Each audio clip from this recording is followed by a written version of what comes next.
together. Listen. People walk in together all the time. That don't mean that they're together.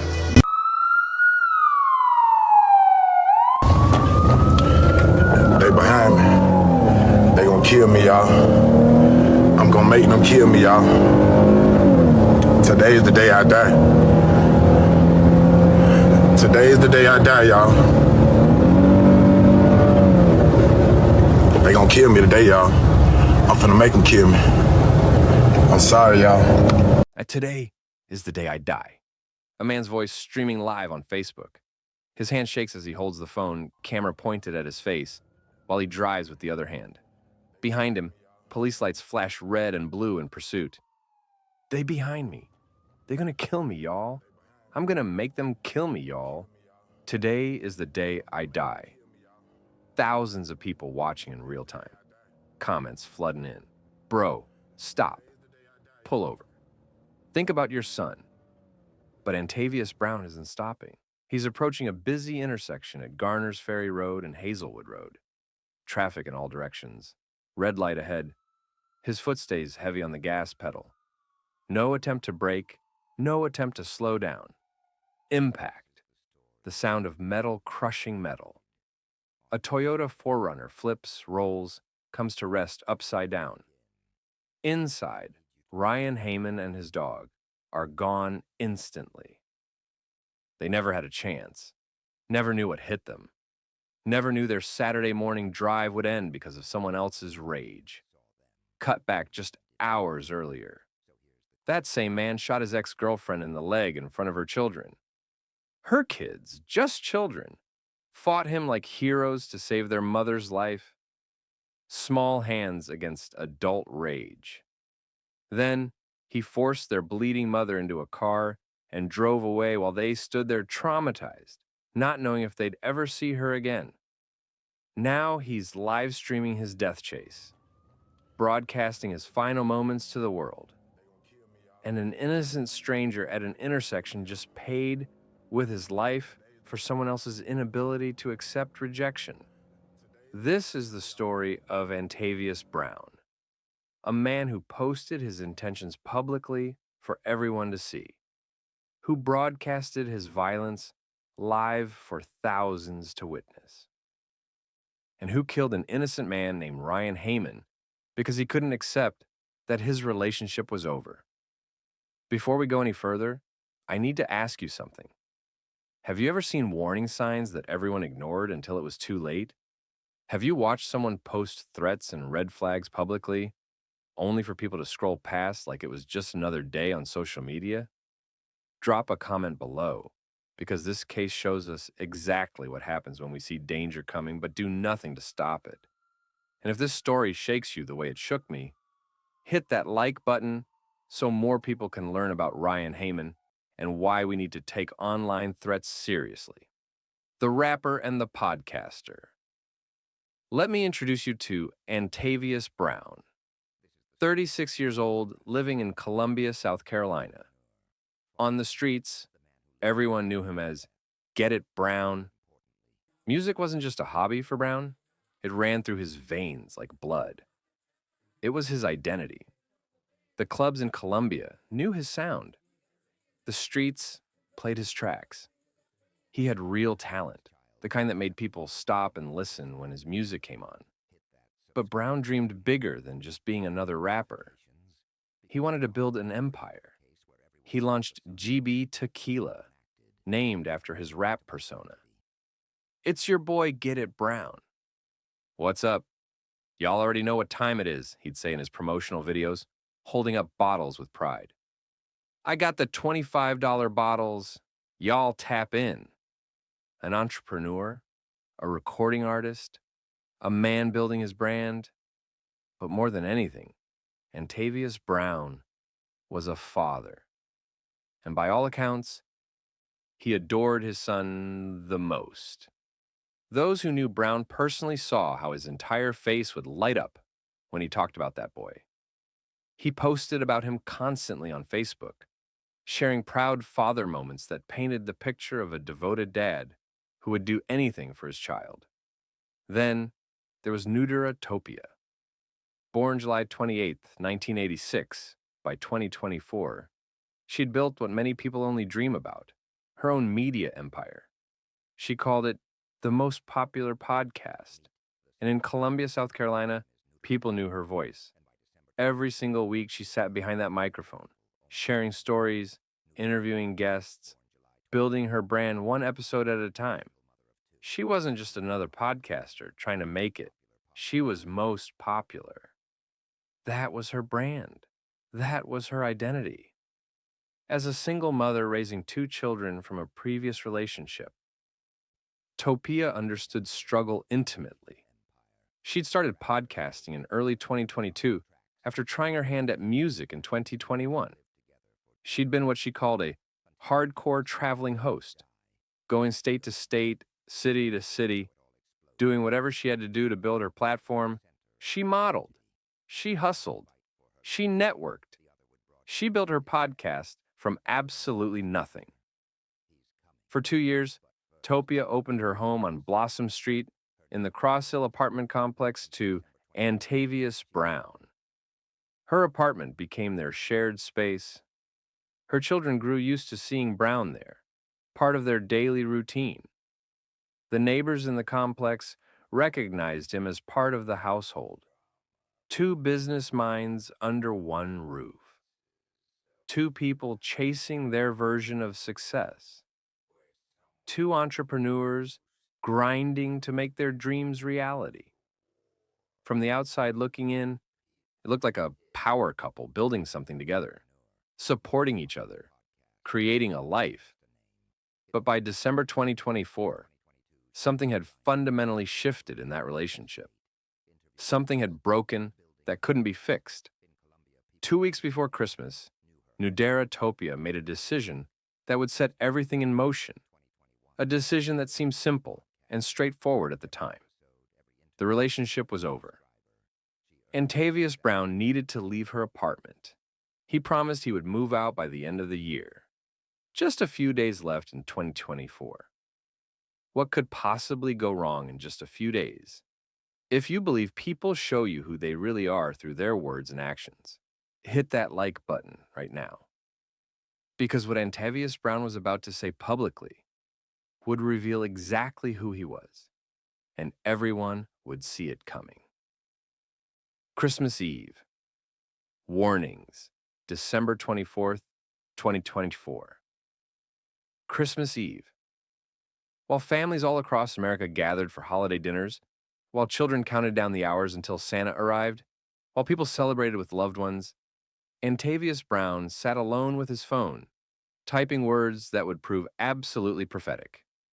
His first post appeared on Facebook around midday. I just want to say I appreciate all the love and support.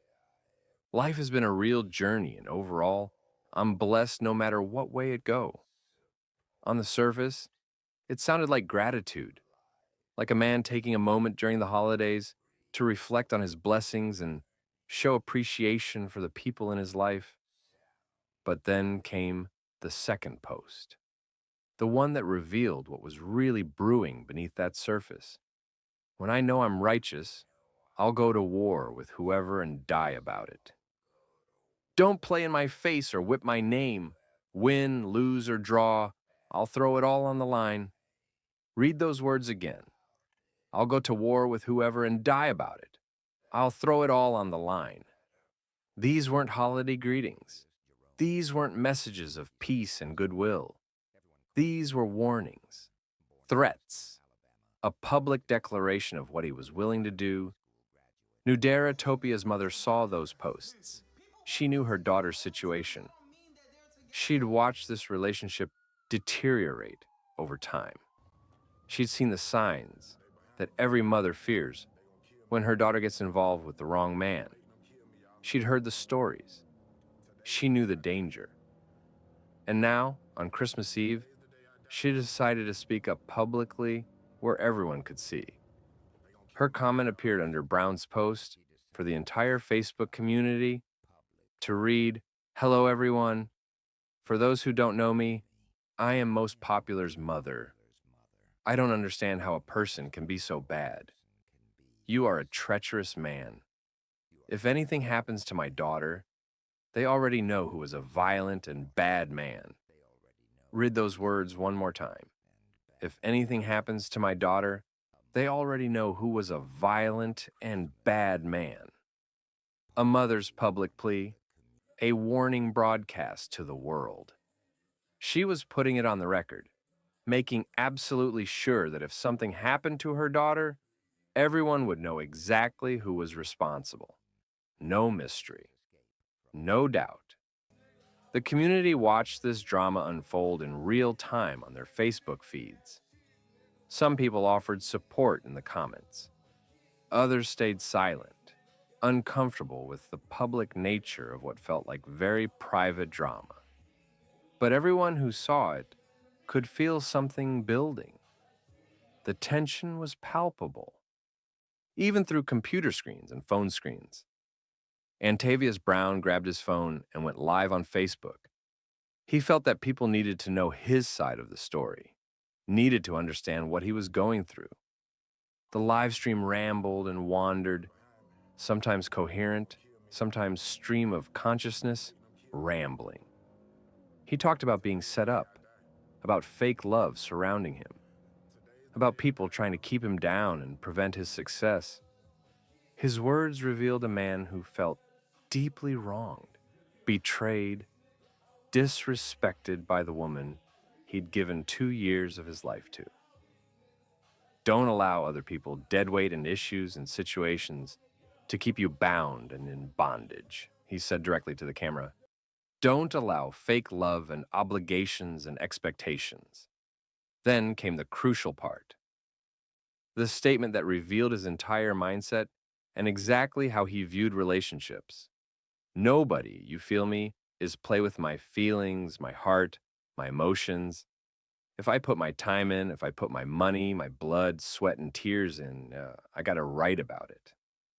Let me translate what that really means. If I invested in you, my time, my money, my emotions, then you owe me. You don't get to just leave. You don't get to just walk away. I own a piece of you now. That's not love. That's not partnership. That's ownership. That's control. After the live stream ended, comments flooded in from all directions. Some were supportive, trying to calm him down, but others were different, darker, asking questions. So all that because of you being on the down low, someone wrote? That's his boyfriend, added another person. The Columbia community started whispering through comments and private messages. Some people said that Topia had discovered something about Brown's sexuality. Others said the breakup had triggered something deeper, something Brown couldn't accept about himself or his situation. One relative would later post publicly, I talked to him the day he caught his girl cheating, but he told me his son is visiting for the holidays, so he didn't want bad vibes around his son for the holidays. The cheating allegation. Was it real or was it Brown's paranoid fantasy? Was there any truth to the comments about him being on the down low? Or was it just cruel social media gossip that emerges during every tragedy? Whatever the actual truth was, one thing became crystal clear to everyone watching. Antavius Brown could not and would not accept that this relationship was ending. I want you to stop right now and drop a comment. What would you do if you saw these kinds of posts from someone you knew? Would you call the police? Would you reach out? Would you scroll past and hope someone else handled it? Comment below, because this is the moment when intervention might have saved lives. Topia's side. Nudura Topia also went live on Facebook that same day. She needed to share her side of the story, needed people to understand her perspective. She appeared on camera looking composed but exhausted. That particular kind of tired that comes from trying to hold yourself together under enormous pressure while the world watches. Family, you already know it's your girl Most Popular, the host of the most popular podcast. She started by announcing that her podcast expo was still happening on January 5th, 2025. The location had changed due to what she called some unprofessionalism, but the event was definitely still on. For a moment, it seemed like just a normal business update from a content creator. Then she shifted gears into what she really wanted to say. I'm not going to get into details, but what I am going to say is this. If you personally know me, then you already know. This is mainly for the people who don't personally know me and are only hearing one side of the story. She talked about her journey, how she'd started podcasting back in 2022, how she'd built everything herself through pure hard work and determination, how she'd traveled, networked, hustled to create something from nothing. Then came the crucial statement that revealed the heart of their conflict. What I'm not going to do is sit here and allow someone to say that they made me. There it was, the core of what had broken between them. Brown had apparently been claiming credit for Topia's success, suggesting that without him, she would be nothing, that he had built her platform, that she owed everything to him. All of you have eyes and ears, Topia continued, speaking directly to her followers and community. One of your senses can tell you that Most Popular did what Most Popular had to do to get where she is. She ended the live stream shortly after, but the damage was done. 2 public narratives, 2 wounded egos, 2 people airing the collapse of their relationship for the entire world to see and comment on. When a concerned friend reached out privately and asked if she was okay, Topia's response should have sent chills down everyone's spine. No, my life is and others are in danger. Not I'm having a bad day. Not I'm going through something difficult. Not I'm stressed. My life is and others are in danger. Here's the truth that makes this story so devastating. What looked like typical social media relationship drama, the kind that plays out thousands of times every single day on Facebook and Instagram, was actually a countdown to murder. Every post, every live stream, every public comment was a warning sign that everyone could see, but no one acted on. And it would end with an innocent stranger named Ryan Heyman dead at an intersection, killed by a man he'd never met, caught in the crossfire of someone else's rage. Saturday morning, December 28th, 2024. The Crosshill Apartments woke to what seemed like a typical weekend morning. But inside Topia's unit, accusations were flying and rage was building. And Tavius Brown confronted her. He accused her of cheating on him. The apartment filled with his voice, his anger, his demands for answers and explanations. Topia's children were home. These weren't Brown's biological children. They came from her previous relationship. But they'd lived with him in that apartment for 2 full years. They'd seen him as part of their household, part of their daily lives. Now they watched in horror as he pulled out a weapon and pointed it directly at their mother's head. Then he tucked the gun into his waistband and the hitting started. Once, twice, over and over again. Their mother being beaten in front of them. These children whose names we're protecting because they're minors who've already suffered more than enough, did something absolutely extraordinary that morning. They fought to save their mother's life. One child managed to break down the bedroom door where Brown had cornered Topia. They jumped on Brown, trying to pull him off their mother with everything they had. Small hands against adult rage and violence. Children forced to become heroes in their own home because no one else was there to protect them. Topia saw her chance during those precious seconds while her children distracted Brown. While they risked their own lives to save hers, she ran for the apartment door. Freedom was just steps away. The kids followed right behind her, but Antavius Brown was faster and stronger.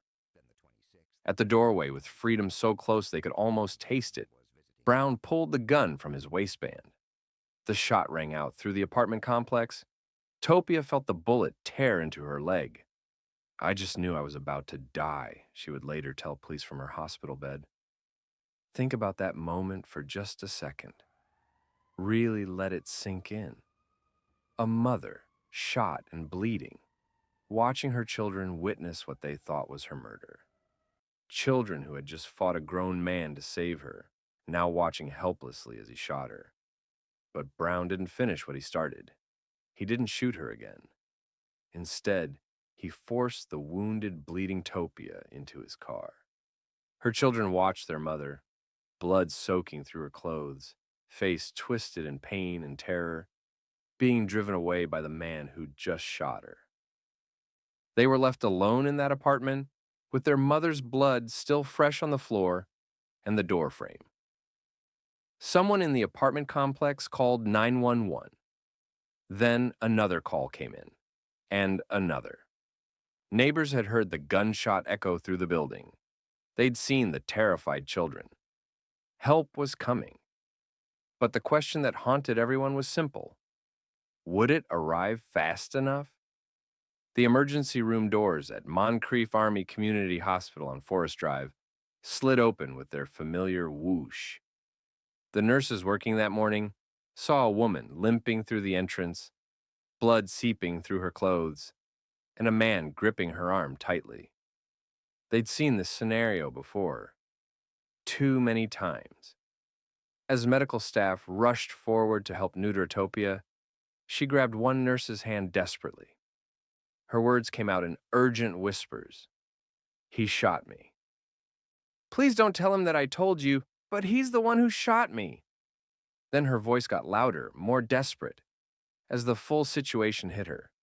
"He's going to go back to the house. Please don't let him kill the kids." The nurse froze. Children were still in danger back at that apartment. Brown stood right there in the emergency room, watching everything, his presence an ongoing threat, even surrounded by medical staff and other patients. The medical team faced an impossible situation. Treat the gunshot victim while her attacker hovered nearby, and knowing that traumatized children waited at home with no protection. A quiet signal passed between staff members. Someone needed to call the police immediately. But Brown was already getting more and more agitated.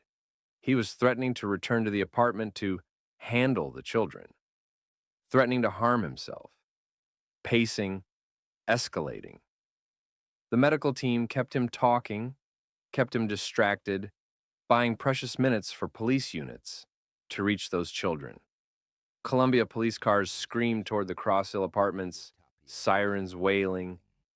Officers knew they might find children alone, severely traumatized, possibly injured, or worse. They found blood on the floor, blood on the door frame, a trail of blood leading outside to where the car had been parked. But most importantly, they found the children, thankfully miraculously alive, physically unharmed, but emotionally shattered. Through tears and trauma, those brave children told their story, how they'd fought to save their mother, how they'd watched her get shot right in front of them, how Brown had driven away with her bleeding body. Back at the hospital, security personnel moved into strategic positions. If Brown tried to come back for Topia, tried to finish what he'd started, they would be ready. But Brown had already left the hospital. He disappeared into Columbia's Saturday morning traffic before police could arrive. The alert went out immediately to every unit. Antavius Brown, 36 years old, armed and extremely dangerous. Driving a vehicle, destination unknown. Approach with extreme caution. Consider him capable of anything. The Facebook live chase officers converged on a location where Brown's vehicle had been spotted by another patrol unit. There it was, parked on the side of the road, engine still running. An officer approached with his service rifle raised and ready. "Antavius Brown, exit the vehicle with your hands visible." Brown looked at them through the car window. There was no fear in his eyes, no panic, no surrender, just cold determination. He threw the car into reverse, tires screaming against asphalt, and fled at high speed. The chase was officially on. As Brown drove through Columbia's streets, weaving through traffic, he did something that would define this entire case forever. Something that would be talked about for years to come. He went live on Facebook. "Today is the day I die," he announced to his followers, his voice eerily calm for someone in a high-speed police chase. The camera shook violently as he drove, one hand gripping the steering wheel, the other holding his phone up to broadcast his final moments to thousands of watching eyes. "They behind me, they going to kill me, y'all. I'm going to make them kill me, y'all. Today is the day I die. Today is the day I die, y'all." Comments began flooding in immediately from people watching this unfold in real time. "Bro, stop this right now. Pull over. Think about your son. Please don't do this. It's not worth it. You have people who love you. Stop." But Brown kept talking to the camera, kept broadcasting. "I'm going to make them kill me, y'all. They're going to have to do it. I'm sorry, y'all. I fucked up. I gave this whole thing all I could." More comments appeared on the live stream, some supportive, others darker and more speculative. "So all that because of you being gay? That's his boyfriend in the car with him." Even in what would be his final moments alive, the speculation and gossip continued in the comment section. Garner's Ferry Road and Hazelwood Road, a major intersection ahead, with traffic moving in all directions, cars crossing, people going about their Saturday, families, workers, people living their normal lives. Antavius Brown showed absolutely no signs of slowing down as he approached that intersection. The aftermath. At that exact same moment, Ryan Heyman turned left from Hazelwood Road in his 2001 Toyota 4Runner. Just another Saturday morning drive, nothing special, nothing unusual. His dog sat in the passenger seat beside him, trusting, calm, probably looking forward to wherever they were headed together. Ryan Heyman was described by his relatives and friends as someone who was always happy and positive, bringing love and laughter to everyone around him. He came from a large, loving family. He had many nieces and nephews that he took fishing regularly. He took them to concerts, he took them on outdoor adventures and taught them about nature. He was someone's beloved uncle, someone's brother, someone's friend, someone who mattered to a lot of people. And he had absolutely no idea what was about to happen to him. Antavius Brown's 2021 Dodge sedan approached that intersection at a speed meant for killing. The red light meant absolutely nothing to him now. Nothing mattered anymore except the end he'd already chosen. The Facebook live stream captured everything. The speedometer climbing higher and higher, the red light clearly visible ahead. Brown's hands steady on the wheel, making no attempt whatsoever to brake or swerve or avoid what was coming. No attempt to brake, no attempt to save himself or anyone else. Impact. The sound of metal crushing metal echoed across the entire intersection. Brown's Dodge slammed into Ryan Heyman's driver's side door at full speed with devastating force. The Toyota 4Runner flipped over from the impact. It rolled. It came to rest completely upside down in the middle of the intersection. Inside that crushed vehicle, Ryan Heyman and his dog were killed instantly. They never had a chance to react. Never knew what hit them. Never knew that their last morning on Earth would end because of someone else's rage and violence and refusal to accept reality. Brown's vehicle, now completely out of control from the collision, hit two more cars in the intersection.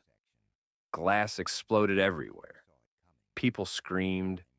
Smoke began rising from damaged engines.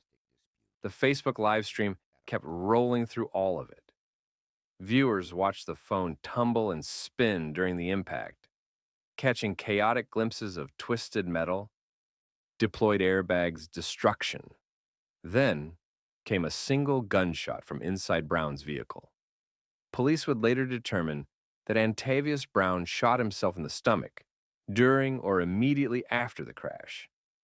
The same gun he'd used to terrorize Topia and shoot her in front of her children, now turned on himself. But he was still alive, still conscious. The live stream was still broadcasting. Thousands of people had watched this entire sequence of events unfold in real time. They'd seen a man publicly choose death and intentionally take an innocent person with him. They'd witnessed what was essentially a murder-suicide broadcasted live on social media.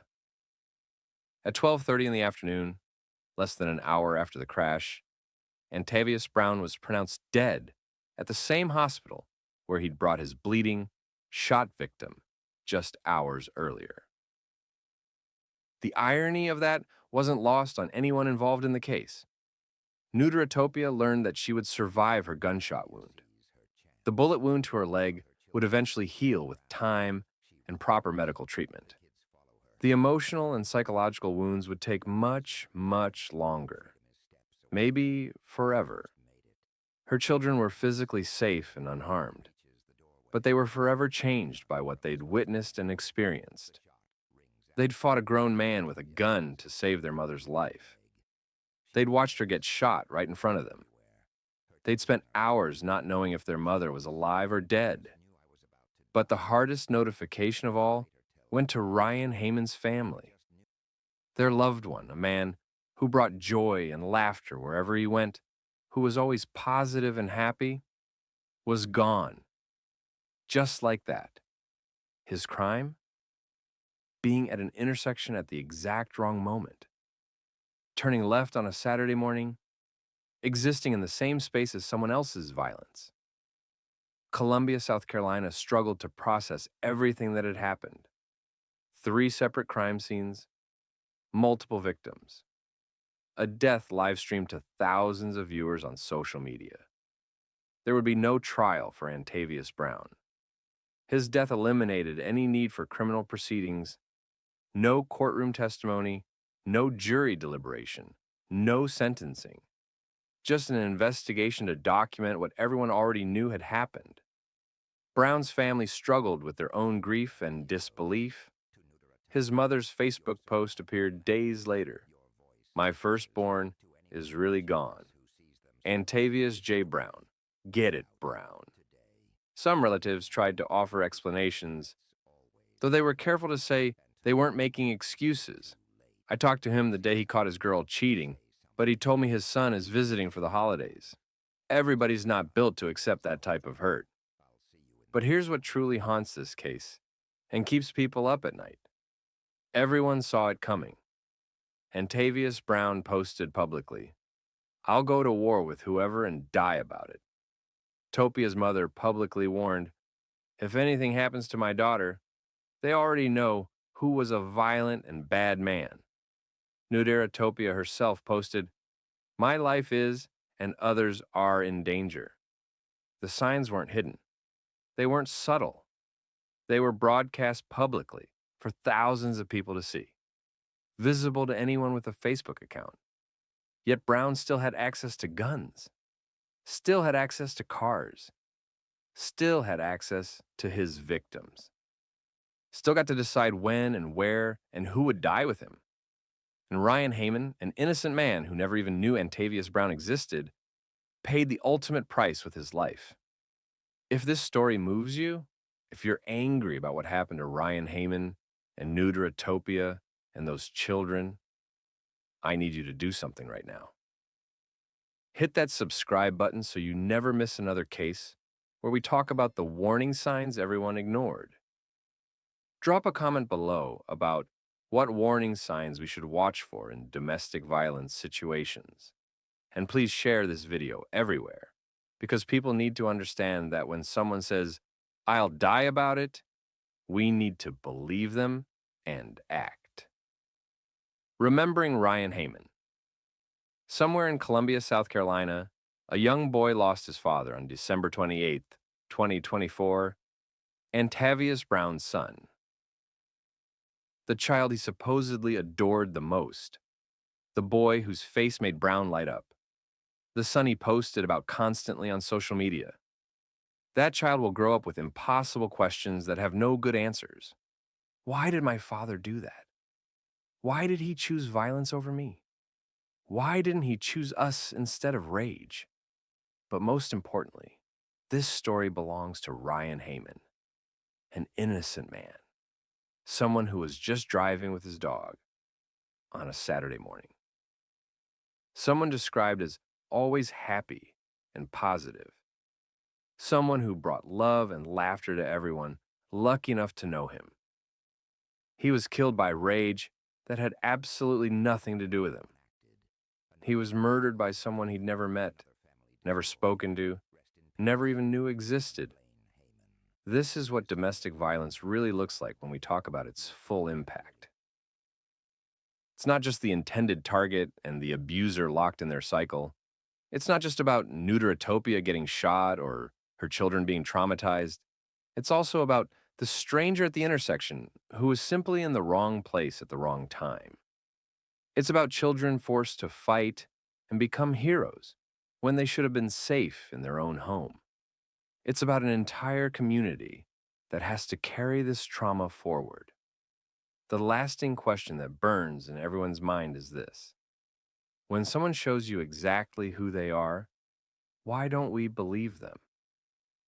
Antavius Brown told the entire world that he would die before accepting rejection. He promised war. He broadcast his intentions clearly and publicly for everyone to see. Yet he still got to decide when, where, and who would die with him. The system failed. The community failed. And innocent people paid the price. Until we answer that fundamental question and actually do something about it, there will be more Antavius Browns. There will be more Topias. There will be more traumatized children. And there will be more Ryan Heymans, innocent people killed by violence that had nothing to do with them. When someone posts online that they'll die about it, we need to believe them. We need to take it seriously. We need to act before the live stream starts. Rest in peace, Ryan Heyman. You deserve so much better than what happened to you. You deserve to finish your Saturday morning drive. You deserve to come home to your family. You deserve to live. Your death will not be forgotten. Your story matters. And maybe, just maybe, telling it will save the next Ryan Heyman before it's too late.